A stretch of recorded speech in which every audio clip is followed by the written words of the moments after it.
everyone, as ever, I want to quickly start this video by saying I'm not naked, I promise, I've got a dress on. The amount of comments I get always saying when I've got my shoulders out that I must be naked. Strapless dresses, they're the way forward in this weather. So I'm here today with a review of Harry Potter and the Order of the Phoenix. This is actually a reread review because I read this. I first read this when it came out. I can't think whether I ever read it again after that. And so this reread is either my second or my third time of reading it. And I had completely different thoughts to what I had originally before going into this. Before going into this, this was my joint favourite in the series. So I've got some really interesting thoughts going on with this one. So first of all, if you have not read this book, if you are not familiar with this series, just go away now. Because I'm not going to deliberately spoil anything, but something might slip out accidentally and I don't want to upset anyone. So yeah, there's your warning. I can't guarantee that this will be spoiler free. So this book, first of all, it is the longest in the series and it is over 700 pages long. But that's only like an extra 100 pages more than the two books after it. Yeah, this book drags. Oh my goodness. Drag. So first of all, it was losing points for me there. Next, it just lacked in excitement for me. I was always just full of dread because I know what happens at the end of this book and who dies. And so I was always thinking, we are on that path. We are on that path and there's nothing I can do. And Harry keeps making really stupid decisions, and meanwhile Ron and Hermione are just being pains in the backsides, and everyone's just having some sort of teenage drama in this book. It's like we go, oh my god, we're teenagers, we need to be moody little. So yeah, this book is leading me to swear now. Don't get me wrong, I still really enjoyed it. It's still a firm favourite book in terms of like of all time. It's just not very high up on my Harry Potter pile anymore because the drag. I mean, Umbridge.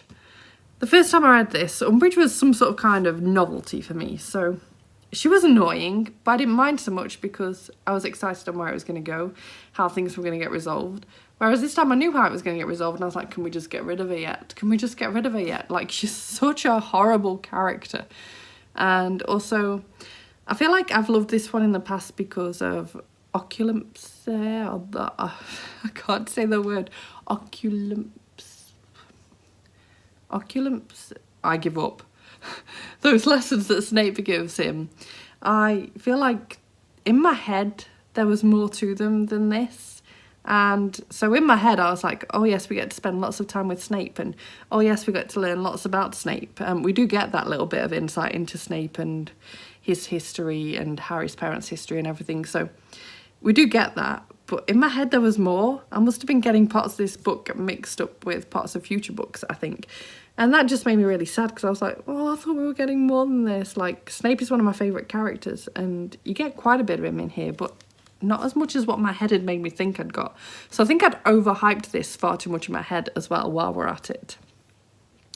One thing I do really love about this book though, and I think I loved back then as well, is all the details of the lessons you get in this. You get a lot of lesson details, you get a lot of kind of homework details, you get a lot of studying details, and of course then there's the exams, the owls. And I just absolutely loved learning about what they'd got to go through for their exams, then them actually going through their exams. I really enjoyed that aspect of Harry Potter. That's something I've always really liked. I think as a child it was the whole dream of, oh, if I was at Hogwarts, this is what I'd be doing. If I could go to Hogwarts, this is what I'd be doing. Like, all of that kind of thing. Like, that has always been one of my favourite aspects of this. I think one of the other things that I want to quickly touch on is that this book just takes too long to get going. In my head, I didn't mind that because I was like, oh yes, I love learning all about the Order of the Phoenix. And oh yeah, like, that's one of my favourite kind of beginnings of the book. And it does start off strong, but then I feel like it goes downhill really quickly and it just becomes another drag. I'm there just going, I just want to get to Hogwarts at this point. You're all being so moody because everyone's falling out with each other all the time. Everyone's really stressed out. You don't get to see as much of Sirius as what I expected to see in like the beginning of this book. In fact, this book was severely lacking serious in my opinion in the end. I just got really quite grumpy at how my memory had just totally twisted this book into something new. So I don't think I've got much more to say on this book than this right now. I mean, on the plus sides, you've got Luna, and Luna is great in this book. You've got the DA, you've got Harry kind of falling in love, although that comes with its own dramas too. Drama, llama. So yeah. You've also just got the fallout of obviously everything that happened at the end of the last book and how things are going to progress from there. So it's got some good parts, it's got some bad parts, and it's a great book. It's just not one of my favourites of the series anymore. It's just too chunky for what it gives you. And I've already reread the next two in the series, and actually I think I enjoyed them a heck of a lot more.